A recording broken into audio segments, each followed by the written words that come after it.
Very very good morning. CDP की special class में आप सभी लोगों का बहुत बहुत स्वागत है। आज की इस क्लास में सीडीपी के टॉप 30 क्वेश्चंस को हम लोग डिस्कस करने वाले हैं। इस वीडियो में मैंने जितने भी क्वेश्चंस लिए हैं सारे के सारे सिलेक्टेड क्वेश्चंस लिए हैं, प्रीवियस क्वेश्चंस लिए हैं जो हर वर्ष सीटेट एग्जाम में रिपीट होते हैं। अगर आप 30 में से 15 से 16 प्रश्न सही कर लिए तो आपकी सीडीपी की तैयारी बहुत अच्छी है। तो चलिए स्टार्ट करते हैं। सबसे पहला प्रश्न आपकी स्क्रीन पे आ गया है, यहां पे देख सकते हैं।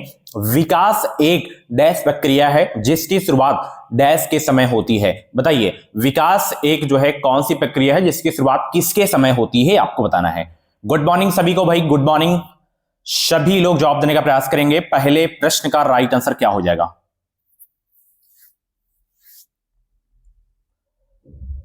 बताइए सब लोग, पहले प्रश्न का राइट आंसर क्या होगा? तो विकास एक जो है जीवन भर चलने वाली प्रक्रिया है और इसकी जो शुरुआत है यह गर्भधारण के समय ही हो जाती है। ओके, गर्भधारण के समय से ही विकास जो है शुरू हो जाता है और जीवन पर्यंत चलता है। तो पहला ऑप्शन बिल्कुल आपका करेक्ट हो जाएगा। वृद्धि रुक जाती है बट विकास हमेशा होता है। ठीक है, चलिए अगला प्रश्न यहां पे देख सकते हैं भाई। यहां पे कथन तर्क वाला प्रश्न है। कथन ए है गेंद को पकड़ने के लिए सीखने से पहले एक बच्चे में कुछ गति परिपक्वता होनी चाहिए। तर्क आर सीखना विकास पर निर्भर है। बताइए दूसरे प्रश्न का राइट आंसर क्या होगा? गेंद को पकड़ने के लिए सीखने से पहले एक बच्चे में कुछ गति परिपक्वता होनी चाहिए, सीखना विकास पर निर्भर है। बताइए दूसरे प्रश्न का राइट आंसर क्या हो जाएगा? गुड मॉर्निंग सभी लोग, वीडियो को लाइक कर दीजिए और चैनल पे अगर आप नए हो तो सब्सक्राइब करके जुड़ जाइए ताकि जो भी क्लासेस आए, अपडेट आए, नोटिफिकेशन आपको सबसे पहले हमारे चैनल के माध्यम से मिल सके। दोनों आपके यहाँ पे सही हैं और व्याख्या भी कर रहे हैं और सही व्याख्या करता है यहाँ पे एक ही। ओके, चलिए अगला प्रश्न यहाँ पे देख सकते हैं। तीसरे प्रश्न, समाजीकरण एक जो है डैश प्रक्रिया है जिसमें समाजीकरण की विभिन्न संस्थाओं के आपसी संबंध क्या है? बताइए महत्वपूर्ण है या महत्वपूर्ण नहीं है? तीसरे प्रश्न का जवाब दीजिए सब लोग। सभी लोग जवाब देने का प्रयास करेंगे। इसका करेक्ट आंसर क्या होगा? तो समाजीकरण एक जो है जटिल प्रक्रिया है जिसमें समाजीकरण की विभिन्न संस्थाओं के आपसी संबंध महत्वपूर्ण है। ऑप्शन यहां पे आपका तीसरा बिल्कुल करेक्ट हो जाएगा। चलिए अगला प्रश्न यहां पे देख सकते हैं। चौथे का जवाब देने का प्रयास करेंगे। किस चरण में बच्चे मूर्त समस्याओं को तर्कपूर्ण ढंग से सुलझा पाते हैं परंतु उन्हें निगमनात्मक सोच करने में कठिनाई होती है? संवेदी चालक, पूर्व संक्रियात्मक या मूर्त संक्रियात्मक या अमूर्त संक्रियात्मक? बताइए इसका करेक्ट आंसर क्या हो जाएगा? सभी लोग जवाब देने का प्रयास करेंगे। किस चरण में बच्चे मूर्त समस्याओं को तर्कपूर्ण ढंग से सुलझा पाते हैं परंतु उन्हें निगमनात्मक सोच करने में कठिनाई होती है? तो यहां पे मूर्त संक्रियात्मक हो जाएगा। ठीक है ना, ऑप्शन तीसरा आपका बिल्कुल करेक्ट हो जाएगा। नेक्स्ट क्वेश्चन यहां पे देख सकते हैं 5। जीन पियाजे के अनुसार बच्चों में अर्थपूर्ण अधिगम किस प्रक्रिया में होता है? उद्दीपन व प्रक्रिया के अनुबंध की प्रक्रिया में, जब इनाम व सजा का प्रयोग किया जाता है, जब वयस्क नियंत्रण लेते हैं व व्याख्यान देते हैं, या खुद से आरंभ की गई गतिविधि व खोज में? बताइए 5 का करेक्ट आंसर क्या होगा? जीन पियाजे के अनुसार बच्चों में अर्थपूर्ण अधिगम किस प्रक्रिया में होता है? व्याख्यान होगा नहीं, सजा होगा नहीं, है ना, तो खुद से आरंभ की गई गतिविधि व खोज में। ठीक है ना, ऑप्शन चौथा आपका बिल्कुल करेक्ट हो जाएगा। अगला प्रश्न यहां पे देख सकते हैं भाई, 6 का जवाब देने का प्रयास करेंगे। पियाजे द्वारा प्रस्तावित चरणबद्ध क्रम के बारे में कौन सा वाक्य सही नहीं है? संज्ञानात्मक बदलाव एकीकृत रूप में होता है जिसकी दशा समान होती है, एक चरण को लांघ कर दूसरे चरण पर आगे बढ़ा जा सकता है, सभी चरण एक निश्चित अनुक्रम अनुसार होते हैं, चरण सार्वभौमिक है, यह हर जगह के बच्चों के गुणधर्म को दर्शाती है। बताइए 6 का करेक्ट आंसर क्या होगा? पियाजे द्वारा प्रस्तावित चरणबद्ध क्रम के बारे में कौन सा वाक्य सही नहीं है?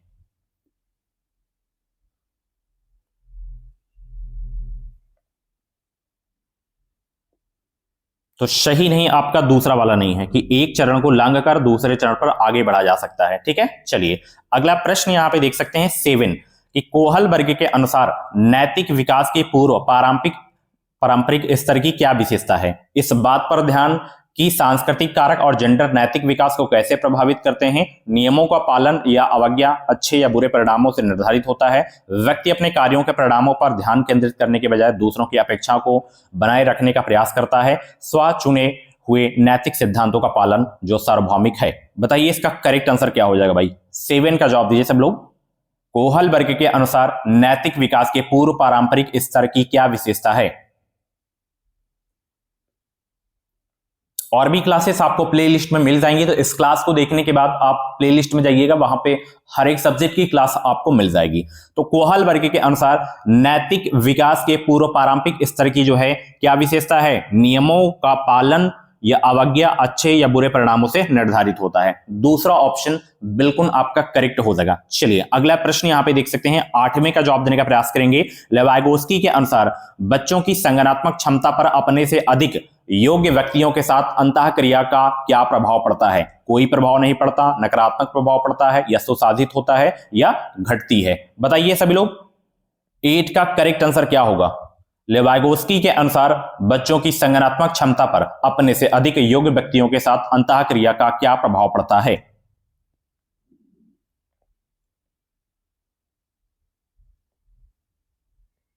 तो यहां पे सुसाधित होती है। ऑप्शन तीसरा आपका बिल्कुल करेक्ट हो जाएगा। चलिए अगला प्रश्न यहां पे देख सकते हैं भाई, 9 का जवाब देने का प्रयास करेंगे। लेवाइगोस्की के अनुसार सीखना व्यवहार में मापा जा सकने वाला बदलाव है, या सीखने को सामाजिक परिवेश से अलग होकर नहीं देखा जा सकता, या सीखना सकारात्मक व नकारात्मक पुनर्बलन पर निर्धारित होता है, या सीखने में ध्यान केंद्रित करने की प्रक्रियाएं व स्मृति के भंडार शामिल हैं? बताइए लेवाइगोस्की के अनुसार क्या है? गुड मॉर्निंग सभी लोग। वीडियो की लाइक की संख्या बहुत ही कम है, फटाफट आप सभी लोग वीडियो को लाइक कर दीजिए।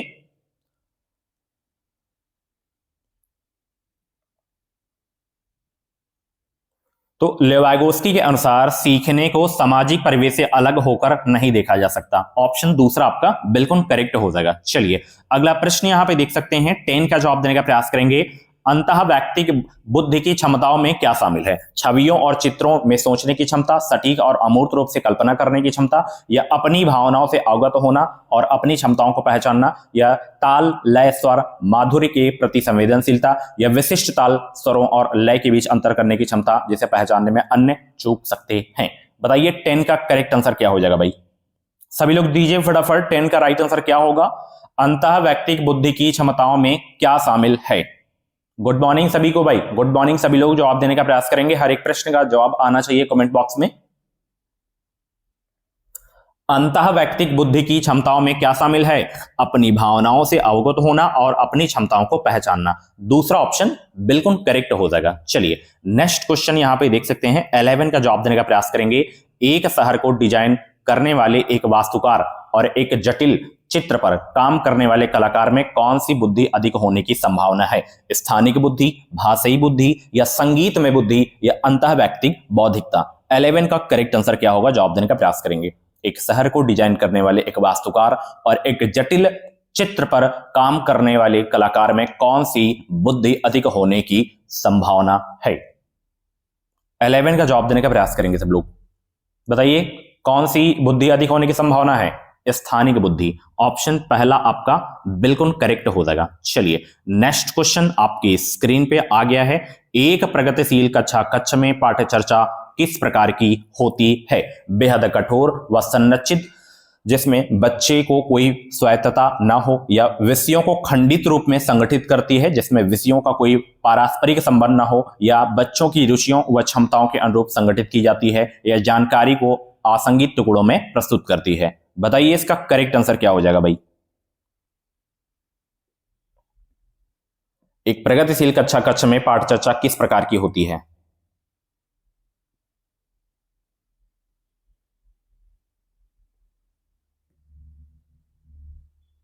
तो बच्चों की रुचियों व क्षमताओं के अनुरूप संगठित की जाती है। ठीक है ना? ऑप्शन तीसरा आपका बिल्कुल करेक्ट हो जाएगा। चलिए अगला प्रश्न यहां पे देख सकते हैं भाई, 13 का जवाब देने का प्रयास करेंगे। सह शिक्षा कक्षा में एक शिक्षक लड़कों से कहता है, सह पाठ्यक्रम गतिविधियों में गृह विज्ञान को मत लो, तुम लड़की नहीं हो। इससे किसको बढ़ावा मिलेगा? जेंडर समता, जेंडर रूढ़िवादिता, या जेंडर भूमिका में लचीलापन, या जेंडर समानता? बहुत ही सरल प्रश्न है, जवाब देने का प्रयास करेंगे। सह शिक्षा कक्षा में एक शिक्षक लड़कों से कहता है, सह पाठ्यक्रम गतिविधियों में गृह विज्ञान को मत लो, तुम लड़की नहीं हो। इससे किसको बढ़ावा मिलेगा? जेंडर रूढ़िवादिता को बढ़ावा मिलेगा। ऑप्शन दूसरा आपका बिल्कुल करेक्ट हो जाएगा। चलिए अगला प्रश्न यहां पे देख सकते हैं भाई, 14 का जवाब देने का प्रयास करेंगे। एक छात्र की वैचारिक स्पष्टता का आकलन प्रभावी ढंग से किस प्रकार किया जा सकता है? छात्र को परिभाषा पढ़ने के लिए कहकर, विद्यार्थी को दैनिक जीवन में अवधारणा के अनुप्रयोग के बारे में सोचने के लिए कहकर, या छात्र को बोर्ड से कॉपी करने के लिए कहकर, या छात्र को दूसरे छात्र की प्रतिक्रिया याद करने के लिए कहकर। बताइए करेक्ट आंसर क्या होगा भाई? एक छात्र की वैचारिक स्पष्टता का आकलन प्रभावी ढंग से किस प्रकार किया जा सकता है? 14 का जवाब देने का प्रयास करेंगे। फटाफट वीडियो को लाइक करिए सब लोग, लाइक की संख्या बहुत ही कम है। चलिए तो यहां पे विद्यार्थी को दैनिक जीवन में अवधारणा के अनुप्रयोग के बारे में सोचने के लिए कहकर, ठीक है ना। ऑप्शन दूसरा आपका बिल्कुल करेक्ट हो जाएगा। चलिए अगला प्रश्न यहां पे देख सकते हैं, 15 का जवाब देने का प्रयास करेंगे। समालोचनात्मक चिंतन को प्रोत्साहित करने के लिए एक शिक्षक को चाहिए कि वे कई दृष्टिकोणों को स्वीकार करें, या चर्चा को हतोत्साहित करें, या असहमति के प्रति असहिष्णु रहे, या अभिसरण सोच पर जोर दें। 15 का करेक्ट आंसर क्या होगा? समालोचनात्मक चिंतन को प्रोत्साहित करने के लिए एक शिक्षक को चाहिए कि वे जो है कई दृष्टिकोणों को स्वीकार करें। ऑप्शन पहला आपका बिल्कुल करेक्ट हो जाएगा। चलिए अगला प्रश्न यहां पे देख सकते हैं भाई, 16 का जवाब देने का प्रयास करेंगे। एक दर्शन और व्यवहार के रूप में समावेश विविधता के संदर्भ में स्थित है, जिसमें शामिल है भाषाई विविधता, लिंग विविधता, सामाजिक सांस्कृतिक विविधता, या योग्यता और विकलांगता। सभी लोग जवाब दीजिए, 16 का करेक्ट आंसर क्या हो जाएगा? एक दर्शन और व्यवहार के रूप में समावेश विविधता के संदर्भ में स्थित है, जिसमें शामिल है। बताइए कौन कौन सा सही हो जाएगा इसमें?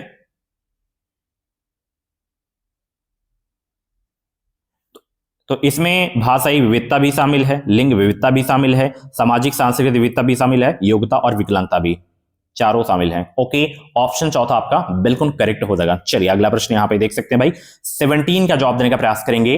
वंचित पृष्ठभूमि के छात्रों के अनुसार शिक्षण के लिए निम्न में से कौन सी एक प्रभावी शैक्षणिक रणनीति नहीं है? सीखने की गतिविधियों को छात्रों के सामाजिक और सांस्कृतिक वातावरण से जोड़ना, या स्थानीय भाषा में अभिव्यक्ति को खारिज करना, या उनके लिए घर पर ट्यूशन लेना अनिवार्य बनाना, या बार बार अभ्यास के माध्यम से स्कूली ज्ञान के पुनरुत्पादन पर ध्यान देना। बताइए 17 का करेक्ट आंसर क्या होगा भाई? बहुत अच्छे भाई,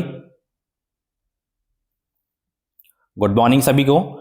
और अभी तक आप हमारे ऐप को डाउनलोड नहीं किए हैं तो ऐप की लिंक वीडियो के डिस्क्रिप्शन बॉक्स में है, आप डाउनलोड कर लीजिए। वहां पे लास्ट में मैं एक टेस्ट सीरीज अपलोड करूंगा, उस टेस्ट सीरीज को अटेम्प्ट करना है आपको जरूर से जरूर। बहुत ही जबरदस्त टेस्ट सीरीज है वो।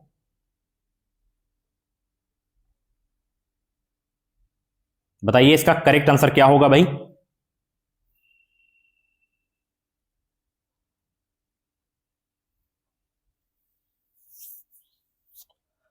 वंचित पृष्ठभूमि के छात्रों के अनुसार शिक्षण के लिए निम्न में से कौन सी एक प्रभावी शैक्षणिक रणनीति नहीं है? स्थानीय भाषा में अभिव्यक्ति को खारिज नहीं करना है आपको, ठीक है ना। ऑप्शन दूसरा आपका बिल्कुल करेक्ट हो जाएगा। नेक्स्ट क्वेश्चन यहां पे देख सकते हैं, 18 का जवाब देने का प्रयास करेंगे।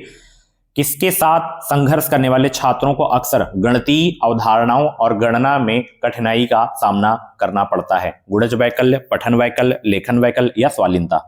बहुत अच्छा प्रश्न है, सभी लोग जवाब देने का प्रयास करेंगे।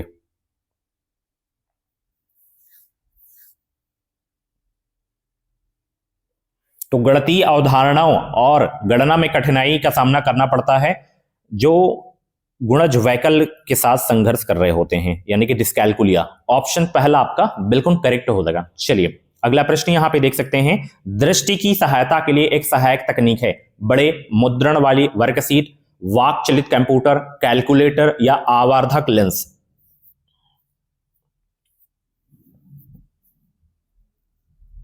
बताइए 19 का करेक्ट आंसर क्या होगा? दृष्टि की सहायता के लिए एक सहायक तकनीक कौन सी है? क्या कैलकुलेटर होगा, आवर्धक लेंस होगा, कंप्यूटर होगा? नहीं, बड़े मुद्रण वाली वर्कशीट, यही सहायक तकनीक है। ठीक है ना, ऑप्शन पहला आपका बिल्कुल करेक्ट हो जाएगा। नेक्स्ट क्वेश्चन यहां पे देख सकते हो भाई, 20 का जवाब देने का प्रयास करेंगे। रचनात्मक बच्चों की विशिष्ट पहचान विशेषताओं में शामिल है विचारों का लचीलापन, प्रवाह और मौलिकता, या उच्च बौद्धिक, सामाजिक और भावनात्मक परिपक्वता, या सरल कार्यों और कम जोखिम लेने वाले कार्यों के लिए वरीयता, या अभिसारी सोच और सोच में स्थिरता। 20 का करेक्ट आंसर क्या होगा, जवाब देने का प्रयास करेंगे सब लोग।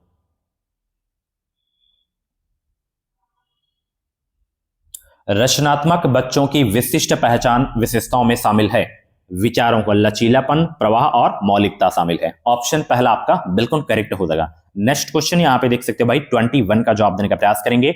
सीखने के लिए सार्वभौमिक डिजाइन के सफल कार्यान्वयन के लिए डैश के कई तरीके महत्वपूर्ण हैं। प्रतिनिधित्व या क्रिया के कई तरीके महत्वपूर्ण है, या संलग्नता या नामीकरण। बताइए इसका करेक्ट आंसर क्या होगा भाई।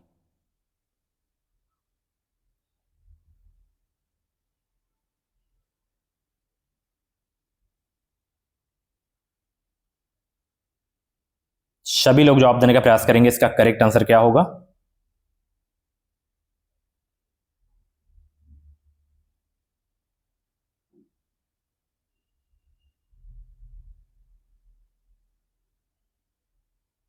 सभी लोग इसका जवाब देने का प्रयास करेंगे, इसका करेक्ट आंसर क्या हो जाएगा। सीखने के लिए सार्वभौमिक डिजाइन के सफल कार्यान्वयन के लिए डैश के कई तरीके महत्वपूर्ण हैं, तो यहां पे प्रतिनिधित्व हो जाएगा। ठीक है ना, प्रतिनिधित्व के कई तरीके महत्वपूर्ण हैं, पहला ऑप्शन बिल्कुल आपका करेक्ट हो जाएगा। चलिए अगला प्रश्न यहां पे देख सकते हैं 22। राष्ट्रीय शिक्षा नीति 2020 जैसी शिक्षा की समकालीन नीतियां बच्चों में कौन से कौशल विकसित करने का प्रस्ताव करती हैं। समालोचनात्मक चिंतन, स्मरण और पुनरुत्पादन, या परीक्षा के लिए सीखना, या रटना। बताइए एनईपी 2020 जैसी शिक्षा की समकालीन नीतियां बच्चों में कौन से कौशल विकसित करने का प्रस्ताव करती हैं। तो यहां पे समालोचनात्मक चिंतन होगा, पहला ऑप्शन बिल्कुल आपका करेक्ट हो जाएगा।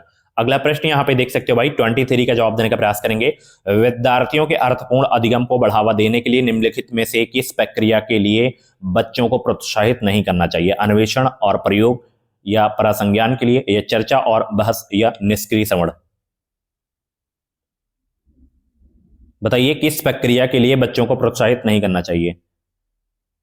निष्क्रिय श्रवण के लिए। ठीक है ना, ऑप्शन चौथा आपका बिल्कुल करेक्ट हो जाएगा। अगला प्रश्न यहां पे देख सकते हो भाई, 24 का जवाब देने का प्रयास करेंगे।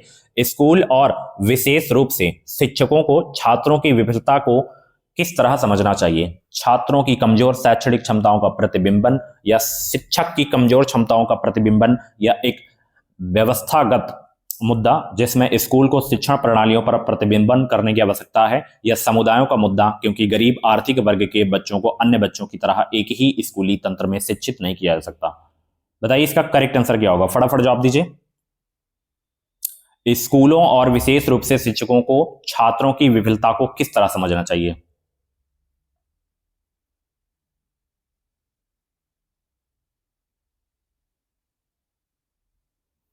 तो एक व्यवस्थागत मुद्दा जिसमें स्कूल को शिक्षण प्रणालियों पर प्रतिबिंबन करने की आवश्यकता है, तो तीसरा ऑप्शन यहां पे बिल्कुल करेक्ट हो जाएगा। अगला प्रश्न यहां पे देख सकते हैं 25 का जवाब देने का प्रयास करेंगे। बच्चे सहन सिद्धांत या वैकल्पिक अवधारणाएं बनाते हैं क्योंकि उनकी सोच बड़ों से काफी नीचे होती है, या वे कोरी पट्टी हैं, या वे सोच वाले प्राणी हैं जो दुनिया के साथ बातचीत करके ज्ञान का निर्माण कर रहे हैं, या उनकी सोच अतार्किक और तर्कहीन है। 25 का जवाब दीजिए सभी लोग, इसका करेक्ट आंसर क्या होगा। बच्चे सहन सिद्धांत या वैकल्पिक अवधारणाएं बनाते हैं क्योंकि वे सोच वाले प्राणी हैं जो दुनिया के साथ बातचीत करके ज्ञान का निर्माण कर रहे हैं। तो तीसरा ऑप्शन बिल्कुल आपका करेक्ट हो जाएगा। अगला प्रश्न यहां पे देख सकते हो भाई, 26 का जवाब देने का प्रयास करेंगे। जब कोई विद्यार्थी किसी समस्या को एक ही तरीके से निरूपित करने पर अटक जाता है तब वह क्या कहलाया जाता है। पश्चिगामी युक्ति का संचालन, कार्यात्मक स्थिरता, अनुक्रिया समुच्चय, या अनुरूपी चिंतन। बताइए 26 का करेक्ट आंसर क्या होगा। जब कोई विद्यार्थी किसी समस्या को एक ही तरीके से निरूपित करने पर अटक जाता है तब वह क्या कहलाया जाता है। अनुक्रिया समुच्चय। ठीक है ना, तो तीसरा ऑप्शन बिल्कुल करेक्ट हो जाएगा। अगला प्रश्न यहां पे देख सकते हो 27।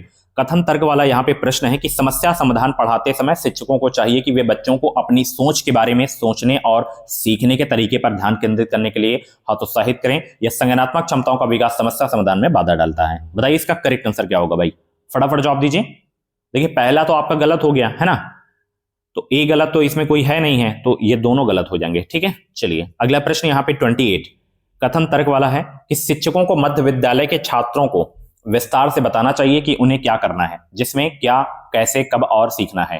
एंड तर्क आर है मिडिल स्कूल के बच्चों में अपने अधिगम को स्वनियमन करने की क्षमता नहीं होती।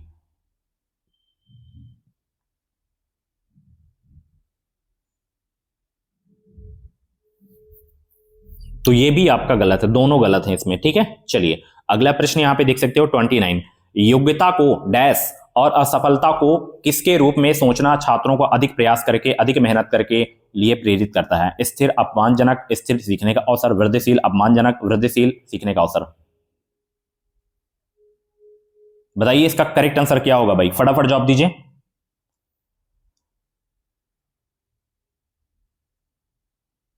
तो योग्यता को वृद्धिशील और असफलता को सीखने का अवसर के रूप में सोचना छात्रों को अधिक प्रयास करके अधिक मेहनत करने के लिए प्रेरित करता है। ठीक है ना, ऑप्शन यहां पे चौथा बिल्कुल करेक्ट हो जाएगा।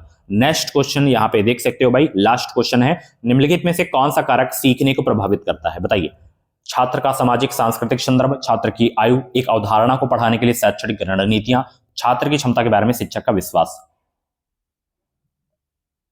बताइए कौन कौन से वो कारक है जो सीखने को प्रभावित करते हैं। ये चारों कारक हैं जो सीखने को प्रभावित करते हैं। ठीक है ना, तो चौथा ऑप्शन बिल्कुल करेक्ट हो जाएगा। तो ये थे आपके जो है सीडीपी के टॉप 30 क्वेश्चन। इन 30 क्वेश्चंस में से जितने भी क्वेश्चंस आपके करेक्ट हुए हों कमेंट बॉक्स में अपना रियल स्कोर जरूर बताना। और ऐसी ही डेली क्लासेस देखने के लिए एजुकेशन विशाल यूट्यूब चैनल को आप लोग सब्सक्राइब कर लीजिए, साथ ही बेल आइकन को ऑल पे प्रेस कर लीजिए ताकि जो भी अपडेट आए क्लासेस आए नोटिफिकेशन मिलता रहे। और वीडियो को लाइक कर देना और कितने प्रश्न आपके सही हुए कमेंट बॉक्स में स्कोर जरूर बताना। Thank you so much. Class कैसी लगी फीडबैक जरूर देना।